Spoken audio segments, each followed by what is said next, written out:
50 witnesses, $2.3 million are stolen, and 15 years in federal prison, all because my husband thought divorce papers made the perfect birthday gift. My name is Diane, and I'm 31 years old. 6 months ago, at Le Bernardin in Manhattan, my husband Marcus presented me with divorce papers wrapped in a Tiffany blue box while his mother filmed my reaction for their entertainment. "From all of us," he announced to the packed restaurant, certain I'd crumble. What he didn't know was that I'd spent 180 days documenting how he'd forged my signature to steal my grandfather's inheritance. While they laughed at their clever ambush, the FBI was already building a case that would destroy their entire empire.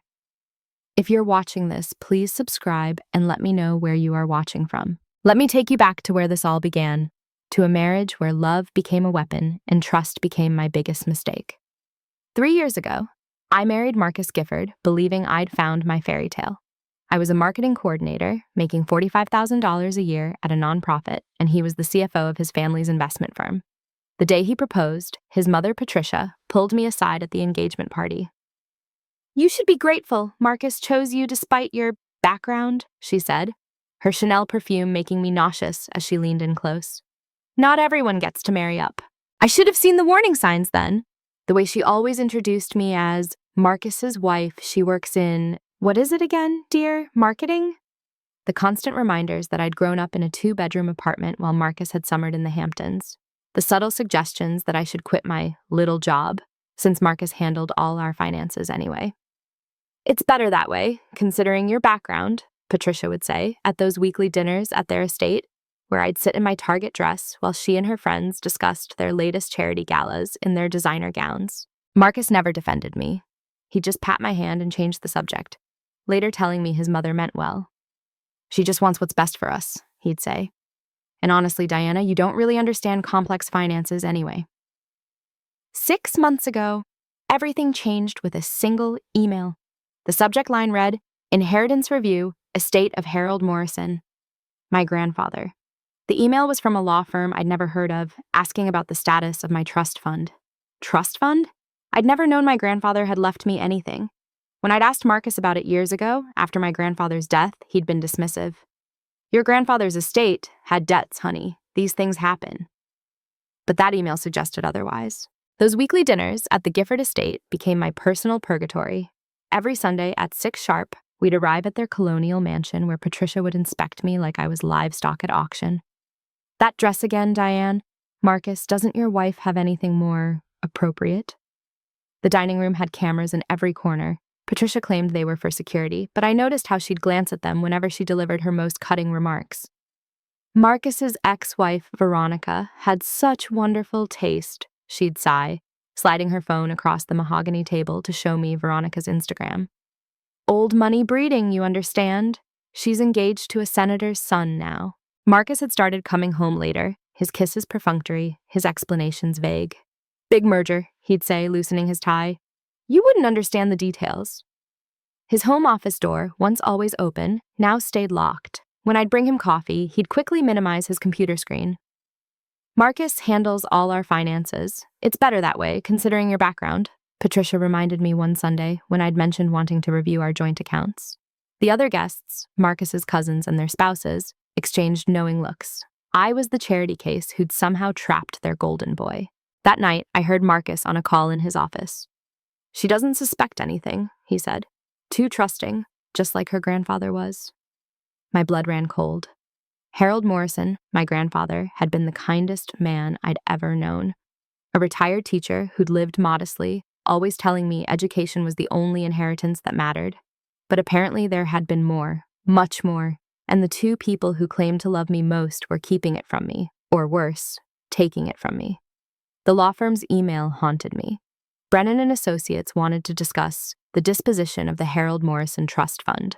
I called them from my car during lunch, my hands shaking as I dialed. "Mrs. Gifford?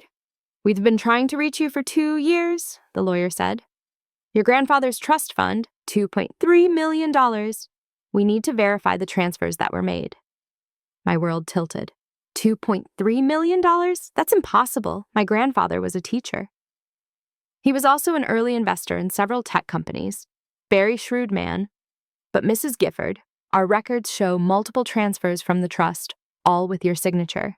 We just need to confirm. I never signed anything, I whispered. The silence stretched. Perhaps you should come to our office. Bring any financial documents you have access to.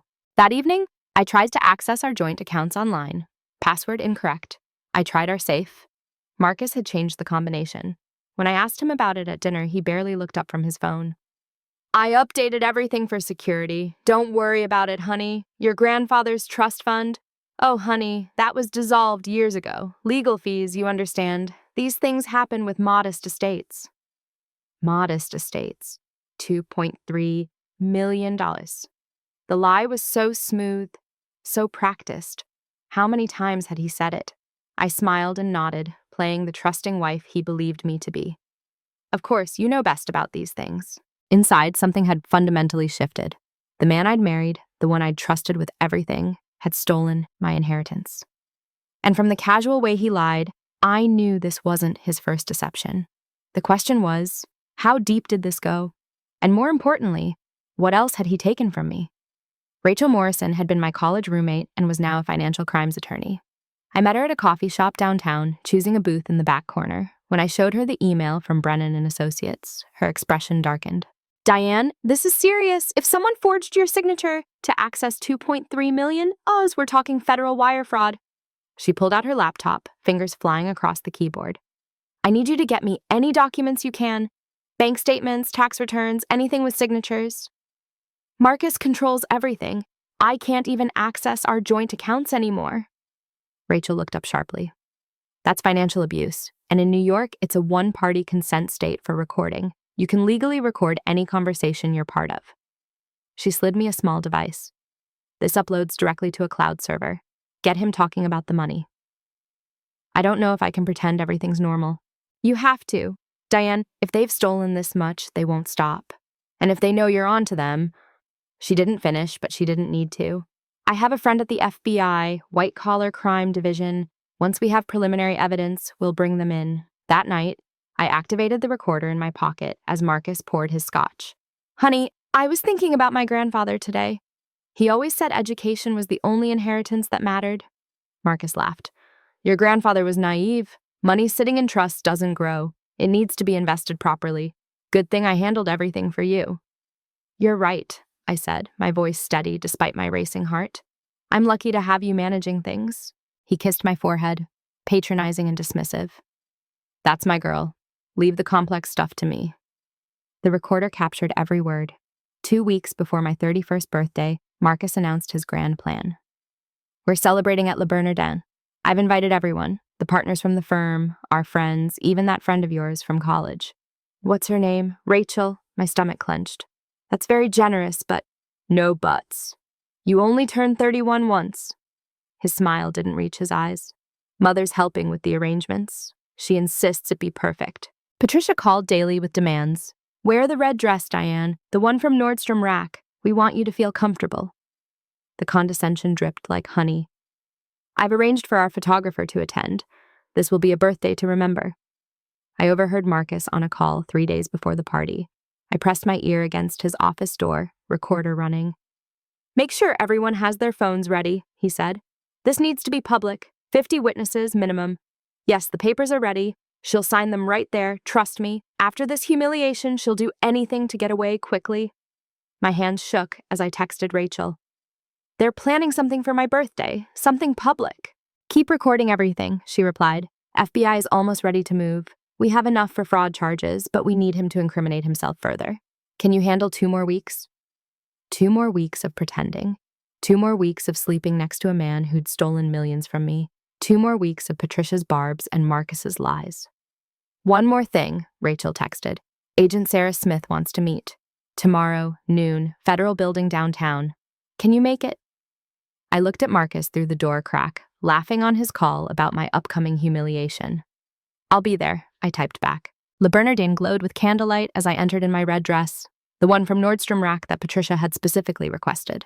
50 faces turned toward me, their smiles too bright, their whispers too quiet. Victoria Chen sat at the main table, her venture capitalist portfolio apparently more important than discretion. She avoided my eyes. There's the birthday girl, Patricia's voice carried across the dining room. She held up her phone, already recording. Doesn't she look authentic? Marcus stood, raising his champagne glass. The room fell silent. My phone recorder ran in my clutch, back up to the wire the FBI had fitted me with that afternoon. Agent Smith's words echoed. Whatever happens, stay calm. We're listening. Before we toast, Marcus began, his voice carrying that boardroom authority he'd perfected. I want to say something about my wife. The pause stretched. Several phones rose, cameras pointed at me. Diane came into my life 3 years ago with nothing but ambition and a sweet smile. Laughter rippled through the crowd. Patricia zoomed in on my face. She's taught me so much about perseverance, about making do with less, about the importance of knowing one's place. More laughter. My fingernails dug into my palms under the table. And tonight, on her 31st birthday, I have a very special gift. He reached into his jacket, pulling out a Tiffany blue box, the robin's egg color that should signal love, commitment, forever. But the box was too large for jewelry, too flat for anything but documents. This gift isn't just from me, Marcus continued, his smile sharp as crystal. It's from all of us. Everyone here has contributed to this moment. The room held its breath. I held mine. Marcus slid the Tiffany box across the table with theatrical precision. Open it, darling. Inside, nestled in white tissue paper like some perverse jewelry, lay a thick legal document. The words, Petition for Dissolution of Marriage, stared up at me in bold letters. Divorce papers, Patricia announced gleefully, her phone steady on my face. Isn't that clever? A fresh start for your new decade. The room erupted in laughter. 50 people, colleagues, acquaintances, people I'd considered friends, all in on the joke, all here to witness my humiliation. From all of us, Marcus repeated, gesturing around the room. We all agreed it was time. You see, Diane, you were a pleasant experiment. But let's be honest, you were never really one of us. The girl from the wrong side of town playing dress-up in a world she doesn't understand. Victoria finally met my eyes, her smile cold. Some of us have been waiting for this for months. The papers are very generous, Marcus continued. You get to keep your car. It's paid off after all. And I'll cover your apartment deposit. First month's rent, too. See? I'm not heartless. Patricia moved closer, her camera inches from my face. Say something, dear. This is for the memories. I looked at the papers, then at Marcus, then around the room at 50 faces gleaming with cruel anticipation. The wire against my ribs captured every word, every admission of conspiracy. Agent Smith was listening. Rachel was listening. The FBI was listening. I picked up the Mont Blanc pen Marcus had placed beside the box, the same pen he'd used to forge my signature on those trust fund documents. Finally, our family can return to its proper standing, Patricia stage whispered to her table. I picked up the divorce papers with steady hands, scanning the terms. Marcus had been thorough. I'd get nothing from our 3-year marriage except my personal belongings and a used Honda Civic. No mention of the trust fund he'd stolen, no mention of the millions he'd transferred. Well, Patricia's camera stayed focused on my face. Aren't you going to cry, make a scene, beg? I looked up at Marcus. Thank you. The room went silent. This wasn't in their script. Thank you all for witnessing this moment.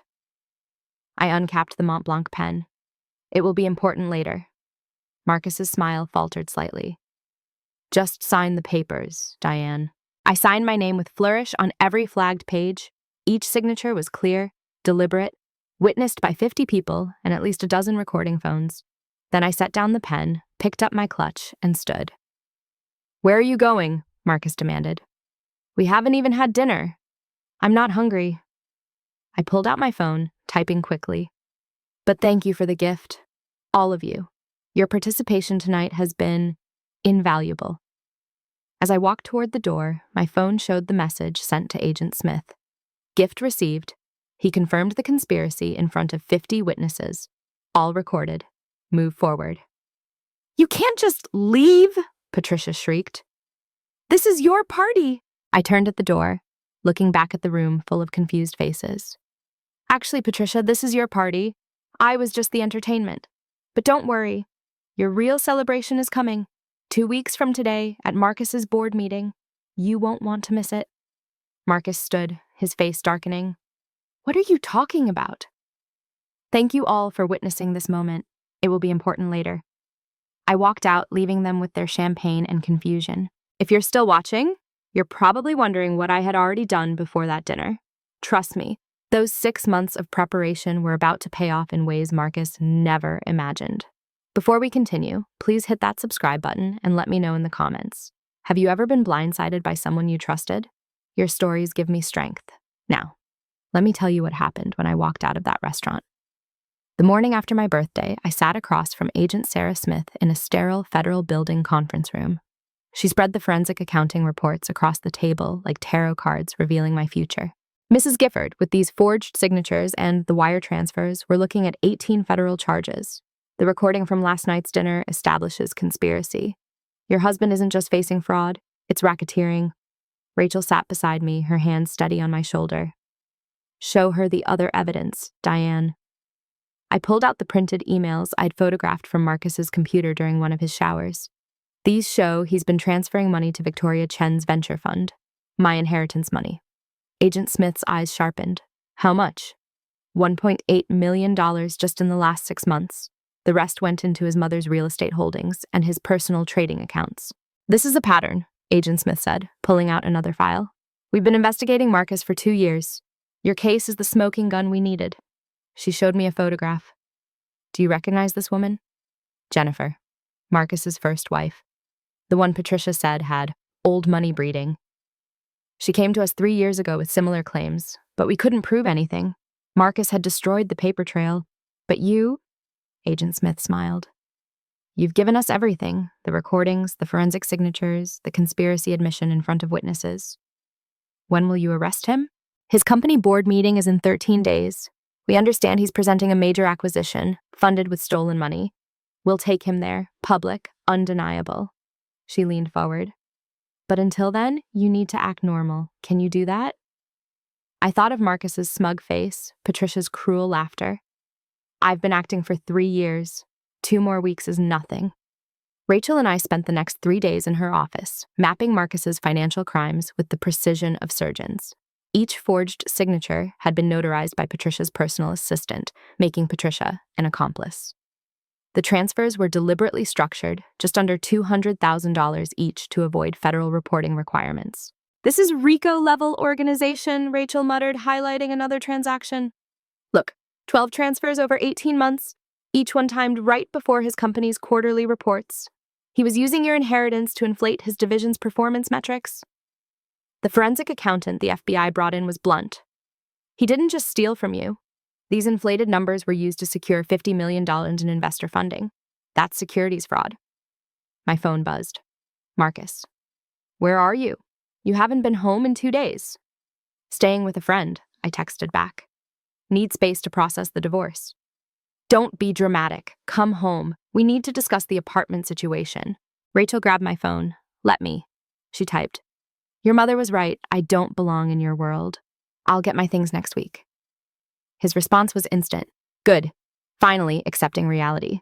BTW, your grandfather's money is better invested in the company than sitting in some trust. You should be grateful I managed it properly. Rachel screenshotted it immediately. He just confessed in writing. Agent Smith called an hour later. We found more. Your mother-in-law has been doing this for 30 years. 6 daughters-in-law, all divorced. All had modest inheritances that disappeared. We're bringing in the IRS. I stared at the evidence wall Rachel had created. Red strings connected photos, documents, transfers. How much did they steal in total? From you? $2.3 million? From everyone? We're looking at $18 million over 3 decades. Sometimes I wonder if she even remembers her grandfather had money. I quoted Marcus's recorded words. Oh, Rachel smiled grimly. We remember everything. I returned home 4 days after the birthday dinner, my phone recording everything. Marcus was in his office, Patricia's voice echoing on speakerphone. Is she back? Patricia asked. Just walked in, Marcus replied, not knowing I stood outside his door. Pathetic. She's actually grateful I'm giving her the Honda. She'll never find out about the trust fund. She's too trusting, too stupid to check. Even if she did, who would believe her? A nobody marketing coordinator against the Gifford family? Please. Patricia laughed. Remember when she asked about those financial statements last year? The look on her face when I told her to leave the complex things to you?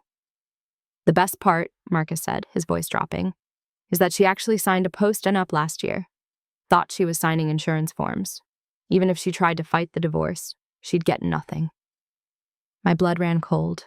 A post-nup I never knew existed. Sometimes I wonder if she even remembers her grandfather had money, Marcus continued. When I told her it was gone, she just accepted it, like a lamb to slaughter.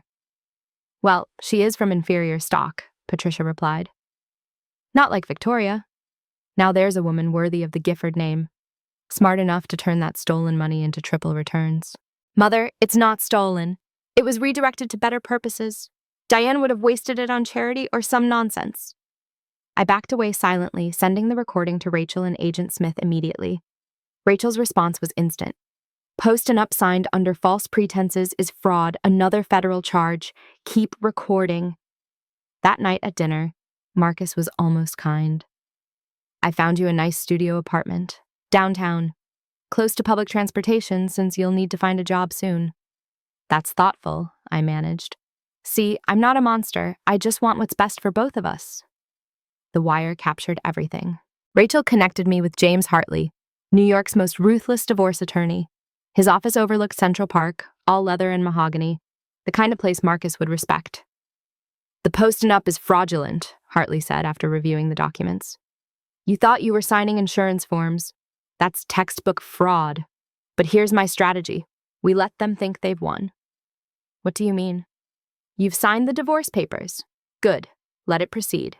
Don't contest anything yet. When the FBI arrests him, his assets will be frozen. Then we file for emergency modification based on hidden assets and fraud. You'll get everything. The legal 50% of marital assets, plus damages for the stolen inheritance. How much are we talking about? Hartley pulled up Marcus's financial statements, the real ones Rachel had obtained through discovery. His net worth, including the stolen funds, is about $8 million. Half is yours by law. Plus the $2.3 million he stole, plus punitive damages. You're looking at $6 million minimum.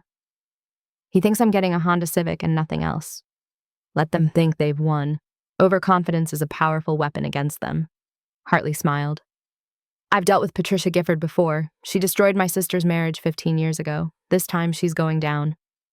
Your sister? Marcus's second wife.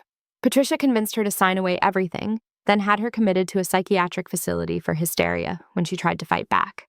My sister lives in Canada now, under a different name. Another victim. Another story. How many women had they destroyed? When do we strike? I asked. The moment the handcuffs click on his wrists, I file everything. They'll be too busy with federal charges to see the divorce tsunami coming. The next 2 weeks crawled by in surreal normalcy. Marcus, convinced he'd won, became almost cheerful.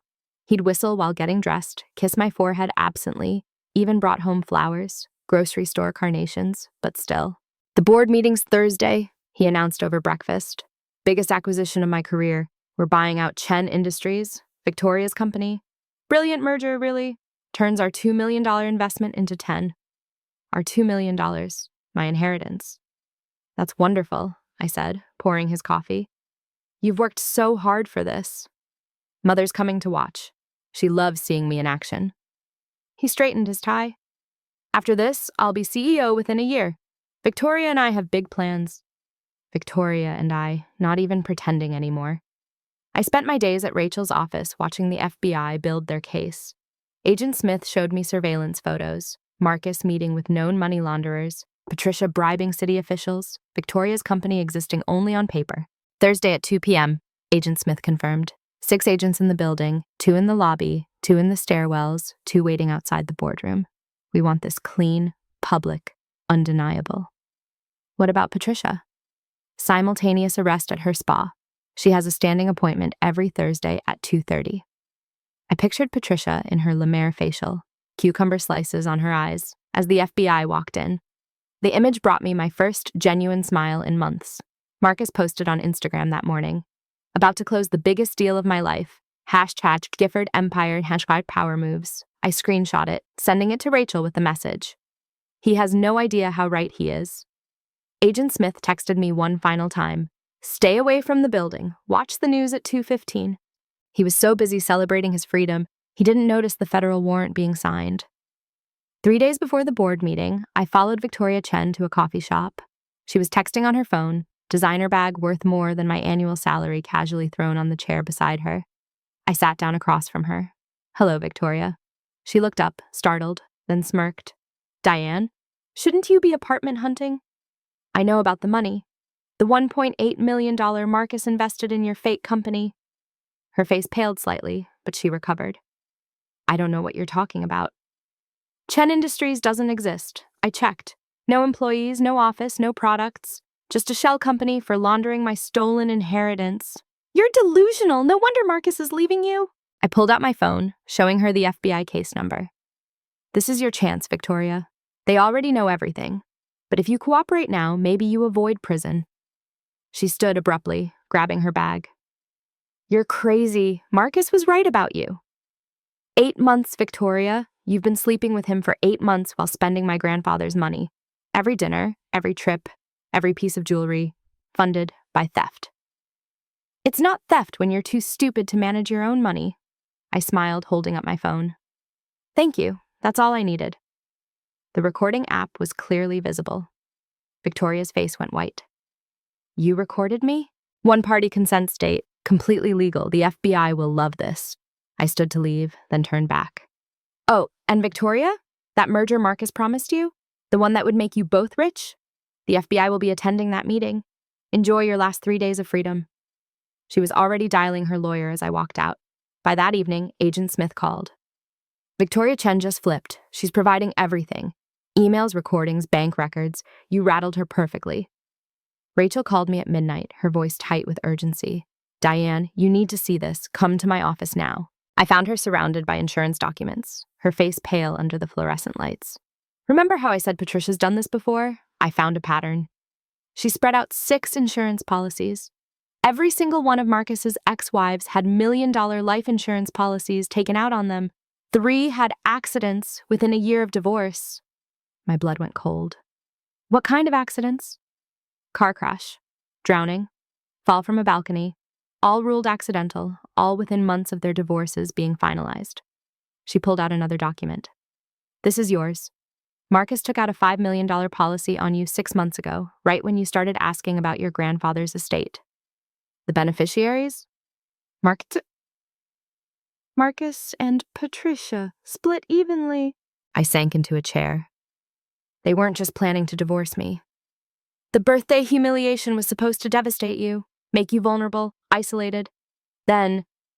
Rachel didn't finish. "Agent Smith needs to know about this immediately." Rachel was already dialing. "Sarah, we have a situation. No, bigger than fraud. We're looking at potential conspiracy to commit murder." Agent Smith arrived within an hour with another agent. "This changes everything. We're putting you in protective custody until Thursday." "No," I said firmly. "If I disappear, they'll know something's wrong. The board meeting is in 2 days. I can make it 2 days." "Mrs. Gifford, your life could be in danger." "It's been in danger for 6 months, but now I know. And now you know. If anything happens to me, you have everything you need to bury them." I looked at the insurance papers. Besides, they won't do anything until after the divorce is final. They need it to look natural. Agent Smith, I think they were planning something worse than divorce. Jennifer, Marcus's first wife, agreed to a video call from her safe house in Toronto. Her face was different. Surgical alterations, Rachel explained, but her eyes held the same haunted look I'd been carrying. "They called it the Gifford Special," Jennifer said, her voice barely above a whisper. "Public humiliation, followed by isolation, followed by an accident. I was supposed to fall off our yacht. Patricia had it all planned, a grieving mother-in-law comforting her son after his unstable ex-wife's tragic accident." "How did you escape?" "The night before the boat trip, I found Patricia's notebook. She'd written out the whole plan like a grocery list. Time of death, witness statements, even my obituary. I ran with nothing but my passport and the clothes on my back." "Why didn't you go to the police?" Jennifer laughed bitterly. "With what proof? The Giffords own half the judges in New York. Patricia's brother is the district attorney. I had no evidence, no money, no power, so I disappeared." "There were others?" "6 that I know of. Most took the money and ran. 2 didn't make it." She paused. "Diane, they've been doing this for 30 years. Marcus's father started it, married rich women, divorced them, kept their money. Patricia perfected it with their sons." Rachel pulled up more files. It's a family business. Marcus's brother in California, same pattern, his cousin in Florida. The Gifford men marry money, steal it, and dispose of the women. This wasn't their first time. I found his ex-wife living under a new name in Canada. Agent Smith's team had been building a RICO case without knowing it. The Gifford family wasn't just corrupt. They were a criminal organization masquerading as old money society. Thursday changes everything, I said. We're not just taking down Marcus, we're destroying an empire. Jennifer's full testimony came through the next morning, a sworn affidavit that painted 3 decades of horror. She named names, dates, amounts, a forensic accounting of destroyed lives. Marcus practiced on me, she said via secure video link. I was 22, inherited $3 million from my grandmother. Within a year, it was gone. The divorce papers were served at my sister's wedding, 50 family members watching as I sobbed. The boat incident? The boat? Patricia had purchased rope, weights, and a GPS tracker. She'd researched ocean currents for body disposal. I found the receipts in her desk along with a draft of Marcus's eulogy for his troubled ex-wife who couldn't handle their separation. Agent Smith took notes rapidly. We need you to testify. I'll do it, but only by video. I won't be in the same room as them. Jennifer provided bank records she'd hidden for 7 years, proof of transfers from her accounts to Patricia's shell companies. I knew someday someone would need this. I'm just sorry it took so long. You saved my life, I told her. Your evidence connects everything. There's one more thing, Jennifer added. Check Patricia's medical records. She's been prescribed heavy sedatives for 15 years, the same medication found in 2 of the ex-wives' systems during their accidents. Rachel immediately filed for a warrant. Within hours, we had Patricia's prescription history. Enough Ambien and Xanax to sedate a small army, prescribed by her brother-in-law, a complicit doctor who'd been paid off for decades. Run, Diane. Take whatever you can and run. They're dangerous, Jennifer had warned. But I wasn't running. Thursday was tomorrow, and the Gifford empire was about to fall. Jennifer's testimony was the final nail in their golden coffin. Agent Smith called an emergency meeting Wednesday night. We've uncovered something massive. The FBI forensic team audited Gifford investments. Marcus didn't just steal from you. She spread financial records across the conference table. Employee pension fund, $4.7 million missing. Client investment accounts, $8 million redirected. He's been running a Ponzi scheme, using new investor money to pay off old obligations. His uncle, Richard Gifford, the CEO, he had no idea, another agent added. Thought Marcus was a financial genius. The board meeting tomorrow? Marcus is presenting fake numbers showing record profits. It's all built on stolen money. Rachel whistled low. Securities fraud, wire fraud, embezzlement. He's looking at life in prison. It gets worse, Agent Smith continued. 3 other executives are involved. Patricia placed them strategically, her nephew in accounting, her friend's son in compliance, her personal trainer's brother in IT. They've been doctoring records for 5 years. He wasn't just stealing from me. He was stealing from everyone. The scale was staggering. My $2.3 million inheritance was just seed money for a much larger criminal enterprise. They'd used it to create fake profits, attract investors, then steal those investments too. The arrest tomorrow isn't just about your case anymore, Agent Smith explained. This is now Operation Guilford Takedown. We have 17 agents assigned, simultaneous arrests at the board meeting, Patricia's spa, and 3 other locations. Richard Gifford himself had unknowingly requested the FBI investigation after noticing discrepancies. His own nephew had been stealing from him for years. How many victims total? I asked. Over 200 investors, 1,500 employees whose pensions were raided, and at least 12 ex-wives. Total stolen, approximately $1 million over 3 decades. Tomorrow at 2 p.m., the Gifford empire wouldn't just fall, it would implode. Thursday morning, 8 a.m., FBI headquarters. The conference room looked like a military war room. Photos on walls, timelines mapped out, agents studying building blueprints. Operation Guilford Takedown commences at 1400 hours, Agent Smith announced to the assembled team. Team Alpha takes the boardroom, Marcus Gifford and 3 accomplices. Team Beta arrests Patricia Gifford at Serenity Spa. Team Gamma handles the residential arrests. She pointed to the building layout. Gifford Investments, 47th floor. The boardroom has 1 entrance, floor-to-ceiling windows, no escape routes. We'll have agents in the lobby, stairwells, and elevator banks. Building security has been briefed. They're cooperating fully. What about media? An agent asked. Financial reporters have been tipped to be outside the building at 2:15. We want this public.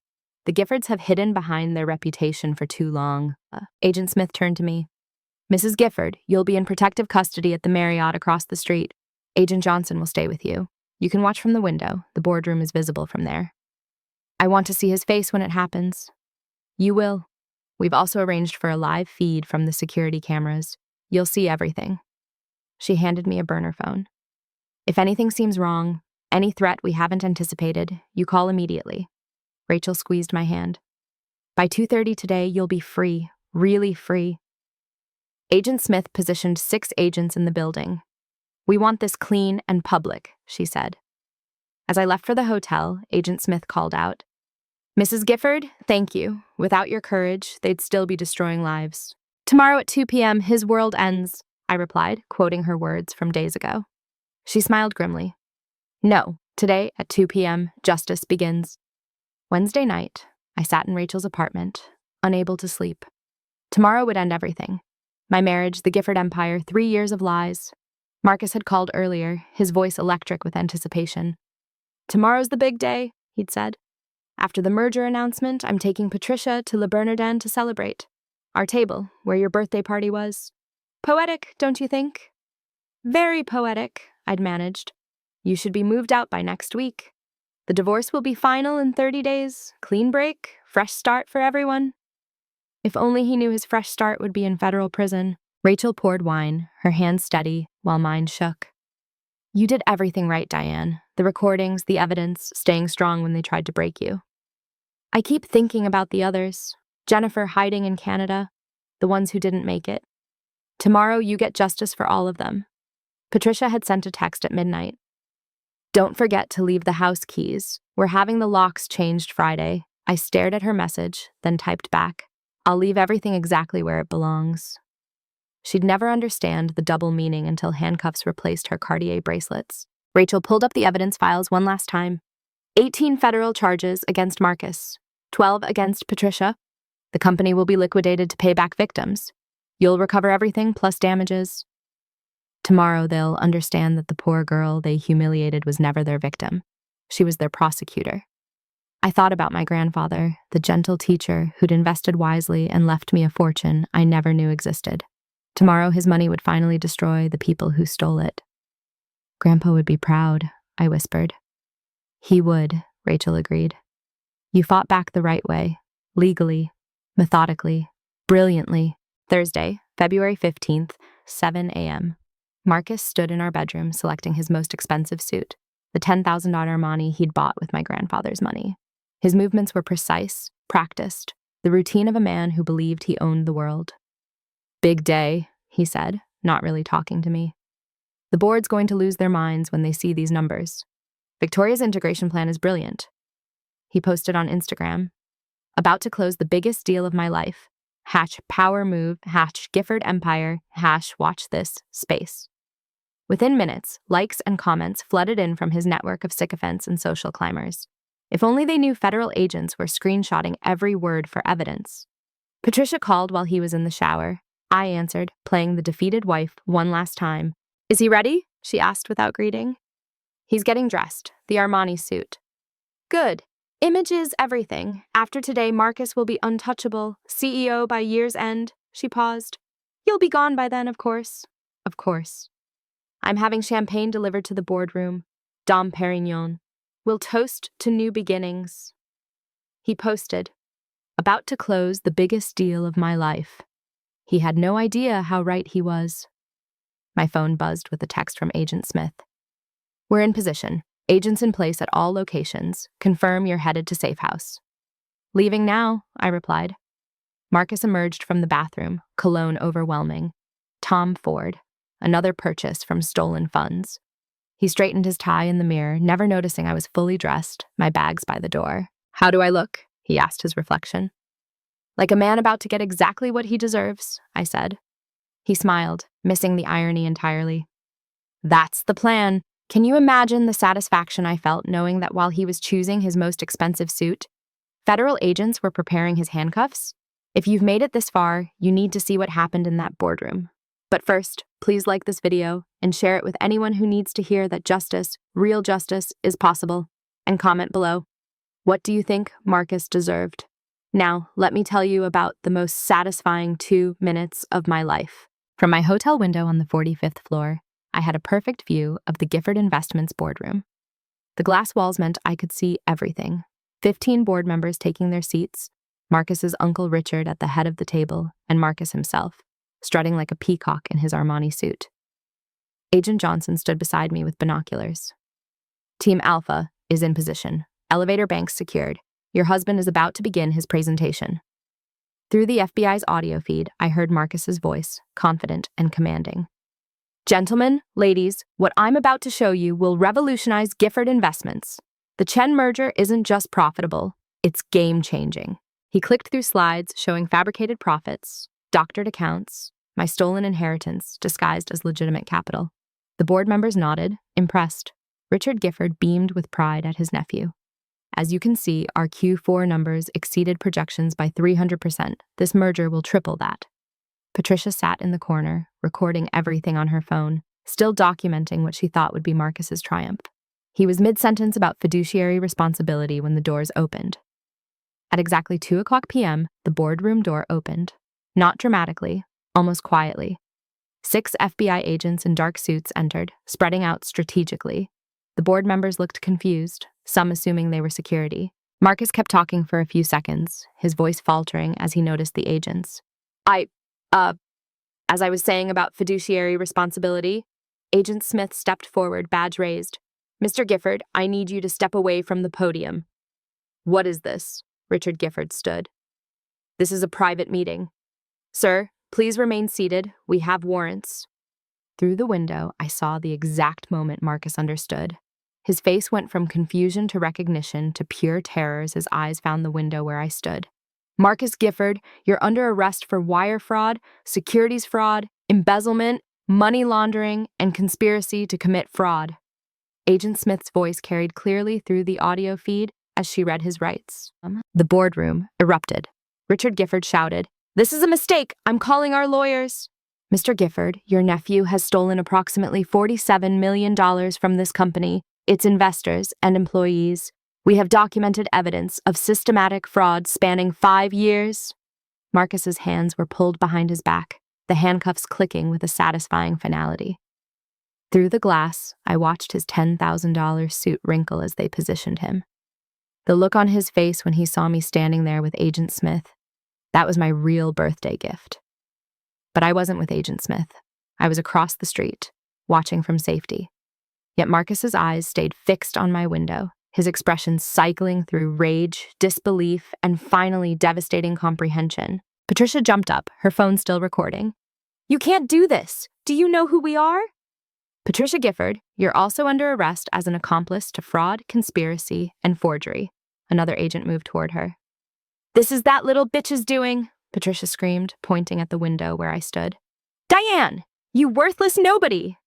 The board members sat frozen, watching their golden boy executive being perp-walked past the conference table. The champagne Patricia had ordered sat unopened, a monument to premature celebration. Through the audio, I heard Marcus finally speak. I want my lawyer. You'll need several, Agent Smith replied. The list of charges is 18 pages long. As they let him out, Marcus turned one last time toward my window. I raised my hand in a small wave, the same gesture he'd given me at my birthday dinner. Within minutes of Marcus's arrest, the dominoes began falling. Through the FBI's coordination feed, I watched it all unfold in real time. 2:07 p.m. Patricia was arrested at Serenity Spa, cucumber slices still on her eyes when agents entered. The security footage, which later went viral, showed her in a white robe and handcuffs, screaming about lawsuits while her facial mask cracked. 2:11 p.m. 3 other executives were arrested at their offices. Patricia's carefully placed accomplices, her nephew, her friend's son, her trainer's brother, all taken simultaneously. 2:15 p.m. Financial reporters, tipped off by the FBI, swarmed the building. The perp walk was captured from every angle as Marcus was led to the federal vehicle, his Armani suit and dignity in tatters. 2:18 p.m. Victoria Chen, watching the news from her office, called the FBI directly. Agent Smith later told me she was crying, offering everything she had, emails, recordings, bank records. "I didn't know the money was stolen," she kept repeating. He said it was family money.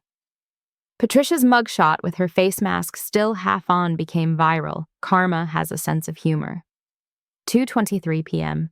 Richard Gifford held an emergency press conference, his face ashen. Gifford Investments will cooperate fully with federal authorities. We are victims of this deception as much as anyone. 2:27 p.m. My phone exploded with messages from everyone who'd been at my birthday dinner.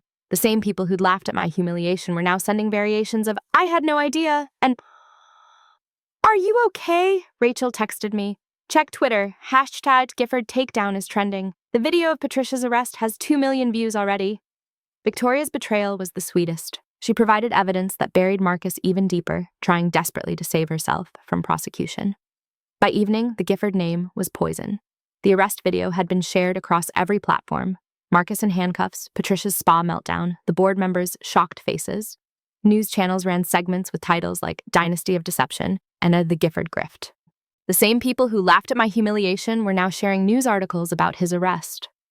My birthday dinner video surfaced on Reddit. Someone who'd been there posted it with the caption, "I was at this dinner. We all thought she was getting pranked. Turns out she was gathering evidence." The comments were brutal. Thousands of people calling out everyone who'd laughed, identifying faces, tagging their employers. Gifford Investments suspended trading after stocks plummeted 78%. Richard Gifford announced Marcus's immediate termination and a full forensic audit. By 6 p.m., 3 more executives had been fired, and the FBI had seized all company computers. The country club that had been the Giffords' second home for 40 years revoked their membership. The charity boards Patricia sat on released statements distancing themselves. The Met Gala committee, which Patricia had spent years trying to join, publicly announced she was permanently blacklisted. Marcus's Instagram, which that morning had boasted about his biggest deal, was flooded with comments before being deleted entirely. Screenshots lived forever, though. The internet never forgets. Former employees started coming forward with their own stories. A secretary Marcus had fired for incompetence revealed she'd questioned missing funds. An accountant Patricia had blackballed shared emails showing he'd tried to report discrepancies. Rachel forwarded me a news alert. FBI announces Gifford investigation may extend to other family members nationwide. The empire wasn't just falling, it was being systematically demolished, one revelation at a time. And everyone who'd participated in my humiliation was guilty by association. 6 months later, the sentences were handed down in federal court. I sat in the gallery wearing a simple black dress, not from Nordstrom Rack, but not ostentatious either. Justice didn't require designer labels. "Marcus Gifford," the judge began, "you have been found guilty on all 18 counts. The systematic theft, the elaborate deception, the callous manipulation of trust. This represents one of the most calculated betrayals of marital and fiduciary duty this court has seen." Marcus stood in his orange jumpsuit, a far cry from his Armani days. "I hereby sentence you to 15 years in federal prison, no possibility of parole for 10 years. The judge called it one of the most calculated betrayals of marital trust he'd seen. Patricia received 8 years for her role as accomplice and co-conspirator. When her sentence was read, she fainted dramatically, though no one rushed to help her this time. The financial penalties were even more devastating. Marcus was ordered to pay $6.2 million in restitution, $2.3 million to me for the stolen inheritance, plus $3.9 million to other victims. Patricia's personal assets, including her Hamptons estate and art collection, were liquidated. The 3 other executives received sentences ranging from 3 to 5 years. Victoria Chen, who had cooperated fully, got 18 months and had to forfeit all profits from the scheme. But the real victory came when the judge addressed me directly. "Mrs. Gifford, your courage in coming forward, your meticulous documentation, and your pursuit of justice through legal channels has not only secured your own vindication, but protected countless future victims. This court recognizes the extraordinary personal cost of your actions." Marcus was led away in shackles. He didn't look at me. Patricia was wheeled out on a gurney, still playing the victim. Justice had been served, cold and precise as a surgical cut. The financial recovery was swift and complete. James Hartley, my divorce attorney, had filed for emergency modification the moment Marcus was arrested. With his assets frozen and crimes exposed, the original divorce terms were thrown out. Every penny he stole, plus interest, plus punitive damages, justice has a beautiful interest rate. First came my inheritance, $2.3 million returned in full, plus interest accumulated over the 3 years it had been stolen. The federal government seized it directly from the accounts Marcus had hidden it in. The divorce settlement was recalculated based on Marcus's true net worth, not the lies he'd presented. I received 50% of all marital assets, including properties he'd claimed were family holdings. That came to $1.8 million. The civil suit brought additional damages. The jury awarded $2.1 million in punitive damages for emotional distress, fraud, and theft. Patricia was held jointly liable, her assets attached to pay the judgment.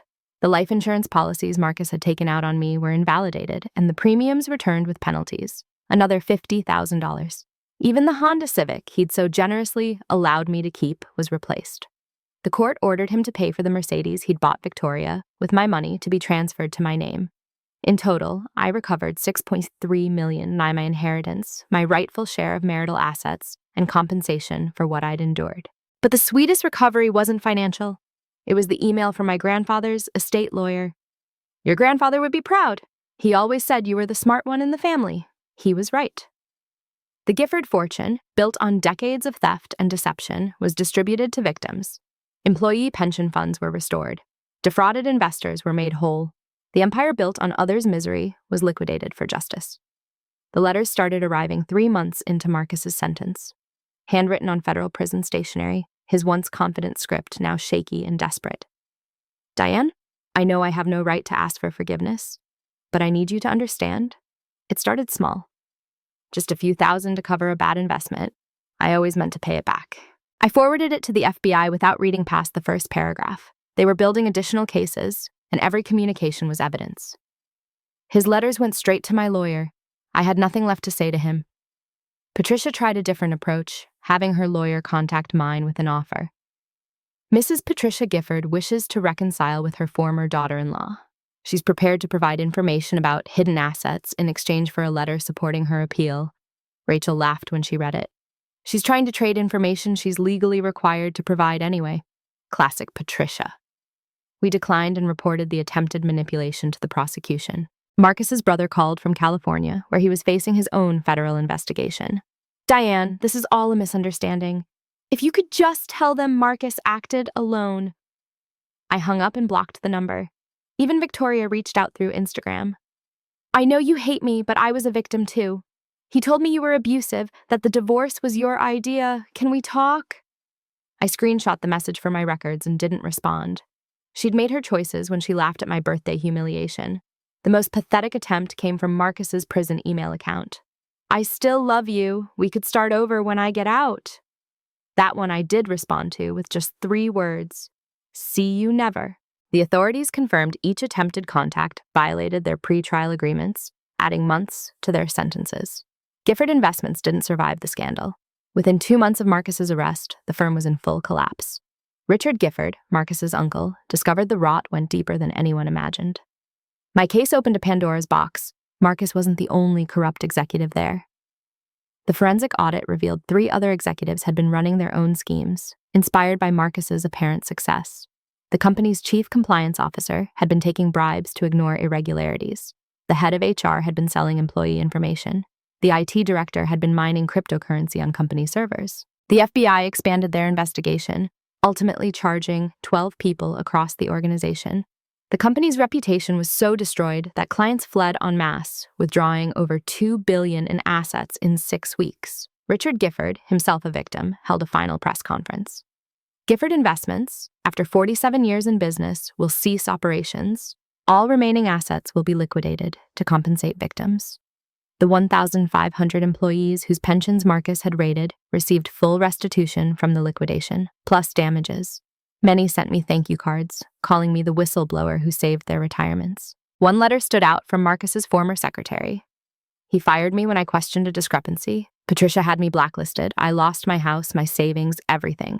Your courage gave me justice I never thought I'd see. Thank you. The Gifford building itself was sold to a tech company that gutted it completely, erasing every trace of the empire. The boardroom where Marcus was arrested became an employee break room, a fitting end for a space that had hosted so much greed. The business journals ran retrospectives. The Gifford Collapse, a case study in corporate corruption. Harvard Business School added it to their ethics curriculum as an example of systemic fraud. From the ashes of this Gifford empire rose something unexpected, a network of survivors. Jennifer flew in from Canada for the first time in 7 years, no longer afraid. We met at a quiet cafe, two women who'd survived the same predator. The girl they said had no class or connections now had an army of supporters. "You did what I couldn't," she said, gripping my hands. "You saved so many women from going through what we did." We started a support group for victims of financial abuse in marriages. Within 3 months, we had 50 members, women whose husbands had hidden assets, stolen inheritances, forged signatures. We called it a red flags, a reference to all the warning signs we'd been taught to ignore. Marcus's former employees reached out constantly. His old assistant started a blog documenting workplace financial abuse. The accountant who tried to report discrepancies became a whistleblower advocate. Together, we formed an unlikely alliance of people the Giffords had tried to destroy. Rachel expanded her practice to focus on financial crimes in marriages, offering pro bono services to women who couldn't afford representation. She hired Jennifer as a paralegal, giving her the career Patricia had destroyed. Even unexpected allies emerged. 3 of the birthday dinner guests who'd laughed at my humiliation reached out with genuine apologies and offers to testify about what they'd witnessed. One woman admitted, "I laughed because Patricia scared me. I was terrified of becoming her next target." The support network grew into a foundation. We provided legal resources, financial education, and safe houses for women escaping financial abuse. Patricia's seized Hampton estate was converted into our first shelter, the ultimate poetic justice. By year's end, we'd helped 43 women recover over $12 million in stolen assets. 1 year after the arrests, I stood in my own office, CEO of Red Flag Financial Consulting. We specialized in forensic accounting for divorce cases, helping women uncover hidden assets and financial abuse. The conference room had a perfect view of the building where Marcus had been arrested. I turned my worst birthday into my rebirth day. My team included Jennifer, 2 of Marcus's former employees who'd been wrongly terminated, and a forensic accountant who'd spent 10 years helping the FBI track financial crimes. We were booked solid for the next 6 months. The book deal came through a publisher who'd been at my birthday dinner. "I watched you handle that humiliation with such grace," she said. I knew there was more to the story. The advance alone was more than I'd made in 5 years at my old nonprofit job. The speaking engagements followed. Law schools, women's organizations, financial abuse conferences. I stood where Marcus once had, in boardrooms and conference centers. But my presentations were about justice, not deception. I bought a brownstone in Brooklyn with cash, no mortgage, no financial entanglements, complete freedom. The first thing I hung was my grandfather's photo, the teacher who'd invested wisely and tried to provide for his granddaughter. Dating wasn't on my radar, but therapy was. Twice a week, I worked through the trauma with a specialist in financial abuse recovery. "You didn't just survive, Helen," she told me. "You transformed trauma into purpose." My 32nd birthday was different. 30 women from our support group gathered in my backyard. No Tiffany boxes, no cruel surprises, just survivors celebrating another survivor. Jennifer brought a cake that read, "Year 1 of Freedom." As I blew out the candles, I thought about Marcus in his federal cell. He had 13 more years. I had a lifetime. Standing before a packed auditorium at Columbia Law School, I shared the lessons that could save others from the Giffords of the world. Love shouldn't require you to be financially blind. First, I told the students, always maintain access to your financial information. The moment someone says, "Let me handle all the money," that's not protection, it's control. Every adult should know their net worth, their spouse's net worth, and where every dollar goes. Second, document everything. Every conversation about money, every strange transaction, every time someone dismisses your questions. I had recordings, emails, screenshots. Without them, it would have been my word against the Gifford empire. Third, trust but verify. When Marcus told me my grandfather's estate was gone, I accepted it. One phone call to the estate lawyer would have exposed the lie 3 years earlier. Verify everything, especially when it involves your financial future. Fourth, know your rights, recording laws, financial disclosure, requirements in marriage, inheritance protections. Knowledge of the law saved my life, literally, given what they were planning. Fifth, build your network before you need it. Rachel, my college friend turned attorney, was instrumental.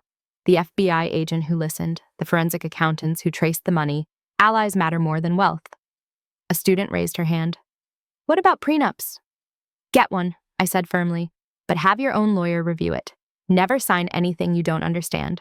Marcus tricked me into signing a post-nup by calling it insurance paperwork. That insurance nearly cost me everything. Last lesson, I concluded. When someone shows you who they are, believe them. Patricia told me I didn't deserve Marcus on day one. She was telling the truth. I deserve so much better. Today marks 2 years since my 31st birthday, the day Marcus gifted me divorce papers in front of 50 witnesses. As I write this from my office, I can see the federal courthouse where he was sentenced. According to the Bureau of Prisons website, he has 4,745 days remaining. Patricia was transferred to minimum security last month. Her appeal was denied.